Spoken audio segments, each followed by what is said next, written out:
Hey guys, what's up? It's Matchpoint here, and today I'm going to be talking about 5 things that pro players do that the majority of you don't. These are what pro players do to make them the pro and us the average player. And really quickly, I would just like to let you all know that I have a Discord server for any Siege related discussions, including a chance for you to ask me any questions you have about Siege, and I will also give you some tips for that specific question.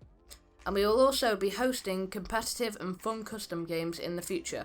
The link is in the description below, so go and check it out. If you're new around here, welcome, and I hope you enjoy the video. So let's get on into it. The first thing that pros do, and most of you likely don't, is VOD reviews. A VOD is a replay of you playing in a game. This can either be done through a Twitch video, a past live stream. I know PS4 also have an inbuilt recording system, as well as Xbox, allowing you to record for up to an hour. And if you can't record the whole gameplay, then simply a 30-second clip building up to the part where you are dying will work.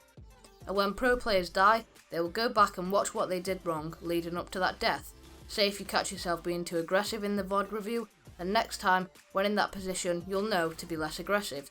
Another way that pro players learn is by watching other pro players' streams, so they can pick up tips off them, as there is always room for improvement no matter what. Watching pro players can help you to learn new techniques and tricks you never would have thought of yourself. However, not every pro player is streaming or creating videos, so therefore it can be hard to find this gameplay. Another thing that pro players do that your average player won't is learning from their mistakes. Now this ties in nicely with VOD reviews, as there's no point in doing a VOD review if you're not going to learn from it. When you see teams like Empire in tournaments, when they lose a round, even if they're 5-0 up, their faces are like set stone. They don't just go, oh well, we're still 5-1 up. They focus on what they did wrong and how to improve from that, and then apply it to the next time they're in that situation. If your average player dies in a round, they're not going to be thinking, what did I do wrong? They'll most likely be frustrated. You'll get nowhere in Siege if you're not looking to improve and learn from those mistakes. Pros are training for most hours in the day, and there's probably some of you who play just as much as them or even more, and you might not be even close to becoming pro. You're not going to improve if you can't learn from your mistakes. This is what separates us from the pros. The next thing that pros do differently is they'll participate in scrims every week. If you don't know what a scrim is, it's a custom match that people play out as if it's a tournament. Because both teams will be playing seriously and trying to win them, it's the best practice you can get. It's a lot better than casual and ranked. In casual, it's chaos with people team killing each other in every game. What pros do is they practice their strategies against other competitive players who are taking it seriously in scrims, as well as trying out new strats and learning how to counter the other team.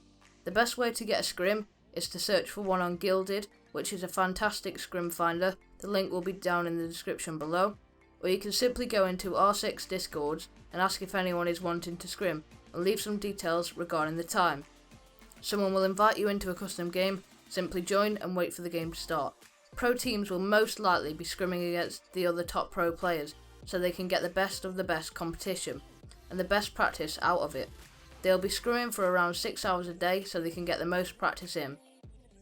And the fourth thing pros do that you probably aren't is practicing your aim on a regular basis. What most pro players are using is Kovaks aim trainer. They're using different ones to practice their flicks to their hip fire aim for shotguns. Kovaks is honestly one of the best ways to practice your aim. However, it costs money, but there are some free alternatives such as Aimtastic and Aim Labs.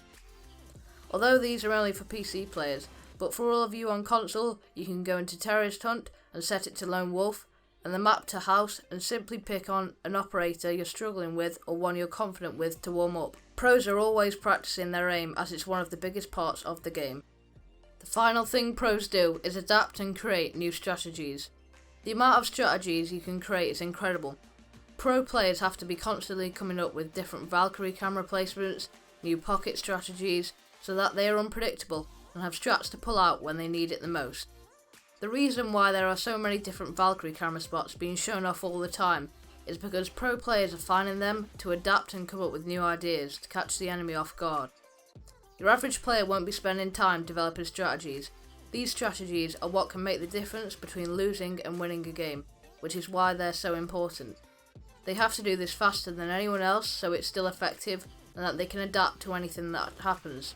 As new strategies are constantly being created in Rainbow Six Siege, each player has to use this to their own advantage. And that's going to be it for today's video, guys. I hope you have all enjoyed. Make sure to like and subscribe for more tips and tricks, and I'll catch you guys in the next one. Bye bye.